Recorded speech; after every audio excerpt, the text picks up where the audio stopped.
une battante. C'est une battante à l'Assemblée nationale et moi je suis honorée que d'élection en élection, maintenant, nous pouvons dire cela, vous nous envoyez Farida Amrani à l'Assemblée nationale siéger dans mon groupe parlementaire pour à la fois défendre les services publics dont elle parlait juste avant, les moyens pour les collectivités et particulièrement pour les communes, pour continuer à défendre l'égale dignité des êtres humains et le fait que toutes et tous puissent vivre dignement dans la 7e puissance économique au monde. Farida Amrani, c'est une femme qui sait pour qui et pourquoi elle se bat. Et surtout, c'est une femme qui sait qu'elle ne fait pas de la politique pour elle-même, mais pour toutes celles et ceux qui comptent beaucoup sur nous pour changer la vie des gens. Donc merci beaucoup à Farida Amrani. Et moi aussi, je rejoins au plaisir de revoir, je l'ai vu hier, mais du coup ça fait plaisir, Rachel Keke, parce que Rachel Keke, c'est non seulement la première femme de ménage jamais élue à l'Assemblée nationale, mais c'est aussi une femme victorieuse avec ses collègues contre Edith Batignolles après 22 mois de grève, pour les conditions de travail des femmes de chambre de l'hôtel Ibis Batignolles. Et je tiens à vous dire que, bon là elle n'est pas à l'Assemblée, mais elle va revenir très vite fait, et puis comme ça elle pourra redire au gouvernement, lors par exemple de la réforme des retraites, vous ne mettrez pas à genoux celles et ceux qui tiennent le pays debout. Ça c'est du Rachel Keke. Bon, évidemment pour commencer, moi je veux dire que 2025 commence effectivement avec une lueur d'espoir et un immense soulagement pour le peuple palestinien, teinté aussi de pensées d'amertume. D'abord, immense soulagement parce que nous espérons, nous croyons que demain, le peuple palestinien n'aura plus ses nuits hantées par le bruit des bombes et des drones, ne sera plus affamé, assoiffé, que les familles pourront retrouver les otages, que les prisonniers palestiniens pourront être libérés. Oui, soulagement immense d'espérer que ce cessez-le-feu soit durable et qu'il puisse tenir dans le temps. Alors, amertume aussi, parce qu'il a fallu 15 mois pour arriver à un accord de cessez-le-feu.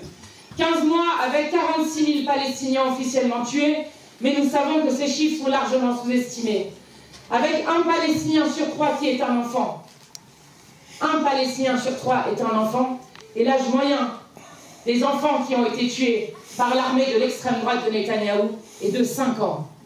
96% des enfants à Gaza ont un sentiment de mort imminente. Et Gaza est aujourd'hui l'endroit au monde où il y a le plus d'enfants amputés par habitant au monde. Voilà le cimetière qui est devenu Gaza. Voilà ces 15 mois où, partout dans le monde, des gouvernements ont été complices, ont été silencieux face au premier génocide filmé en direct de toute l'histoire de l'humanité. Oui, amertume de voir tous ces gouvernements se taire.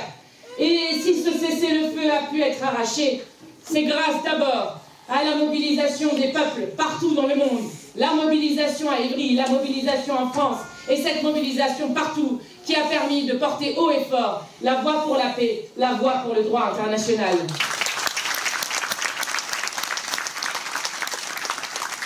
Oui, le combat continue plus que jamais. Le combat continue pour que le cessez-le-feu soit durable. Le combat continue pour que la politique de colonisation de Netanyahou cesse, notamment en Cisjordanie. Pour que la politique expansionniste vis-à-vis des autres pays de la région, là aussi, s'arrête. Alors que le cessez-le-feu a été d'ores et déjà violé une centaine de fois, plus d'une centaine de fois, au Liban, et que le Golan est occupé sur le territoire syrien. Oui, le combat continue pour qu'enfin soit créé un État palestinien et que la France reconnaisse cet État de Palestine. Oui, le combat continue pour que Netanyahou et son gouvernement génocidaire n'aient plus leur place ni à la télévision française, ni même dans un gala de la honte à Paris, mais sur le banc des accusés devant des juridictions internationales.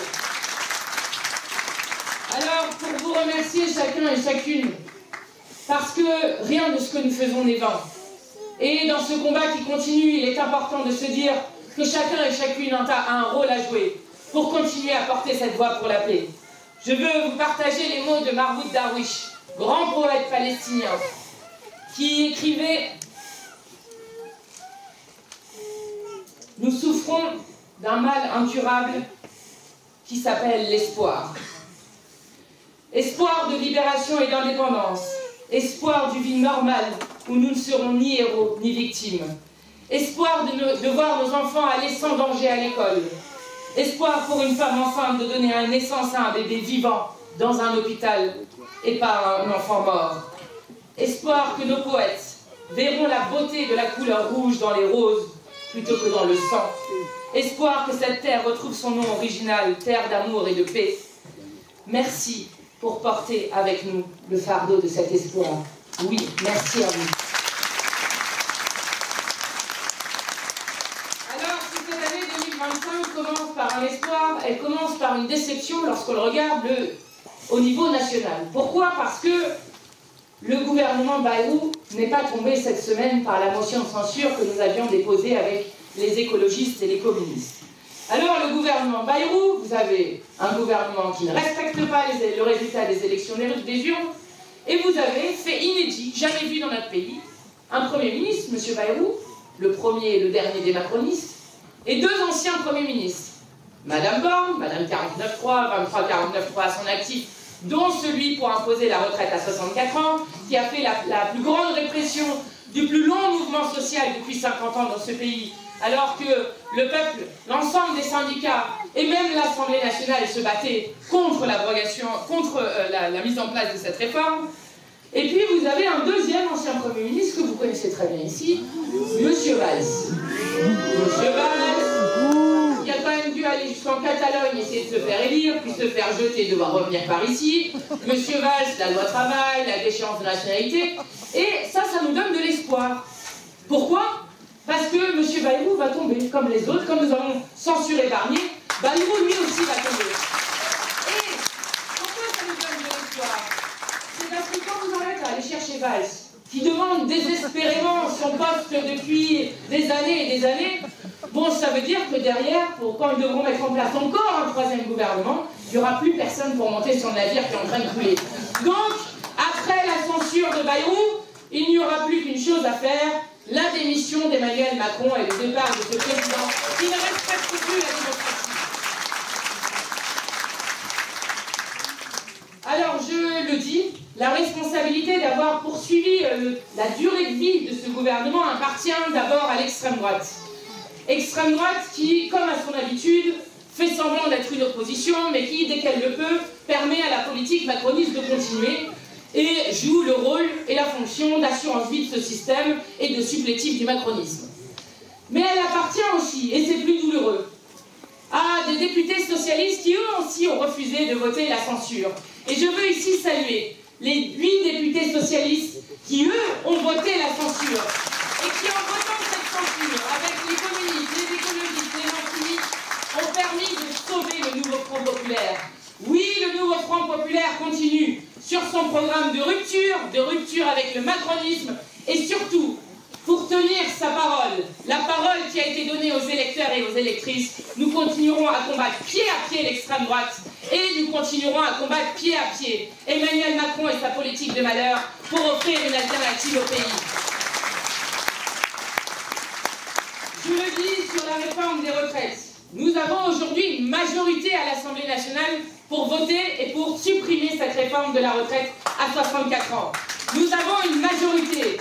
Donc cette réforme de la retraite ne se gêne pas, ne se suspend pas, ne s'amende pas, ne se discute pas, elle s'abroge. Voilà ce que nous devons faire.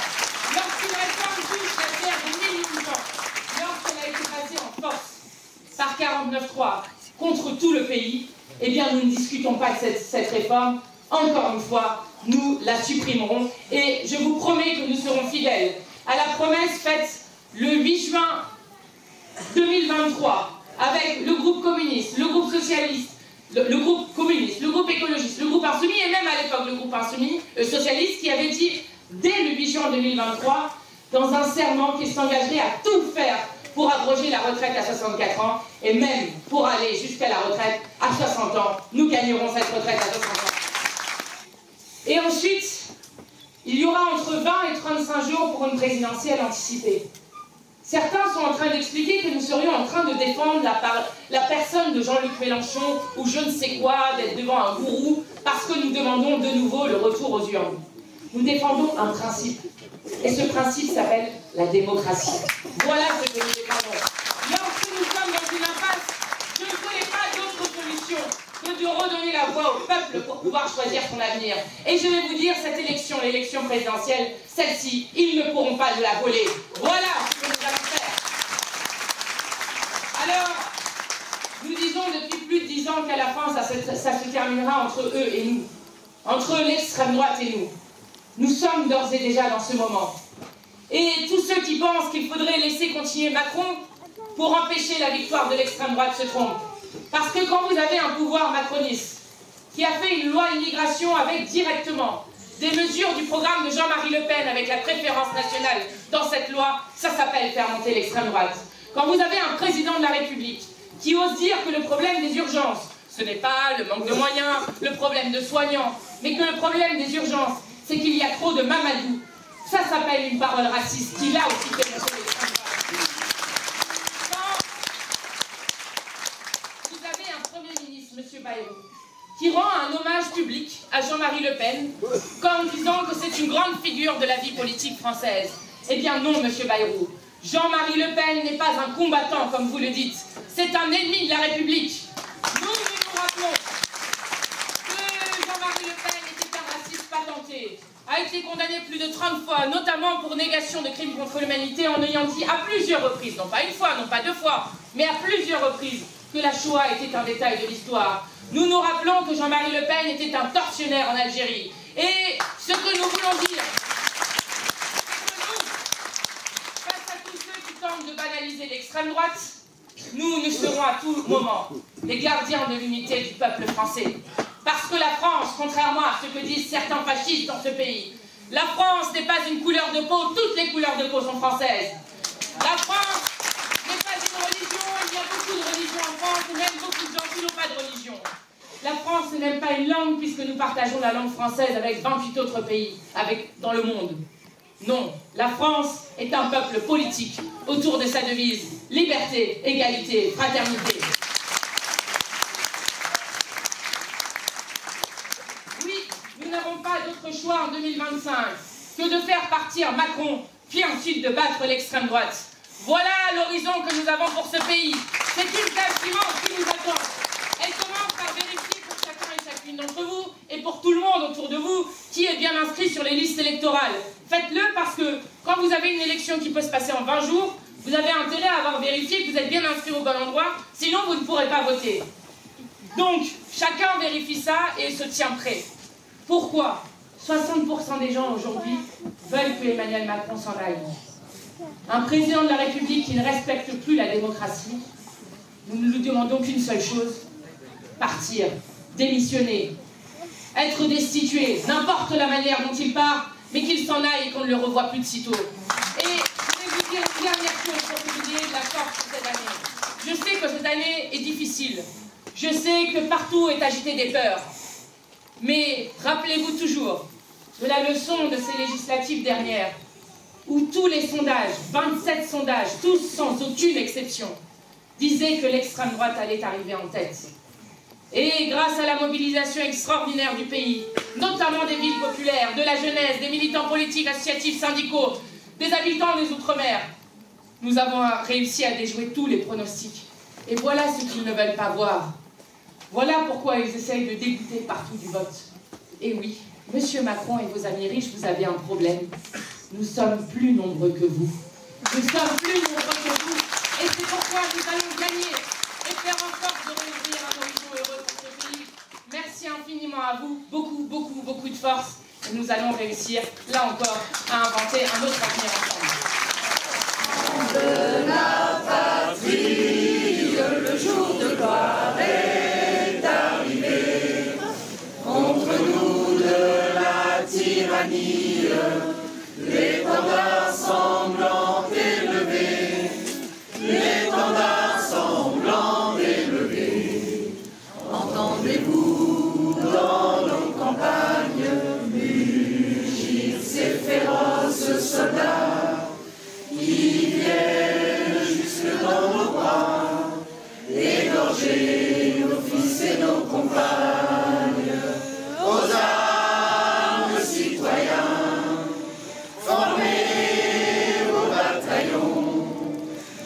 marchons, marchons.